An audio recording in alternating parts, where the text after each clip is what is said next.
কিরে ভাই, শুনলাম তুই নাকি ফেসবুক থেকে গার্লফ্রেন্ড বানিয়েছিস। ওই আর কি। লাল ড্রেস, লম্বা চুল আর ফর্সা মুখ, এটাই ওর প্রোফাইল পিকচার না? হ্যাঁ ওটাই তো। তুই কি করে জানলি ভাই? ওটা আমারই ফেক অ্যাকাউন্ট।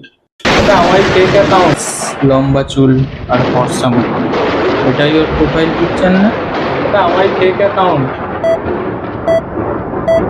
লাল ড্রেস, লম্বা চুল আর ফর্সা মুখ, এটাই ওর প্রোফাইল পিকচার না?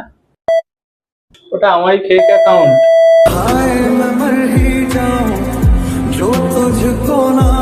এই তো মরেই গেল। মানে আমি তো এমনি মজায় মজায় বলে দিয়েছিলাম, এবার সেটা যে মিলে যাবে আমি কি করে জানবো? আর এটা শুনে ও যে মরে যাবে আমি কি করে জানবো ভাই? বন্ধু, সরি।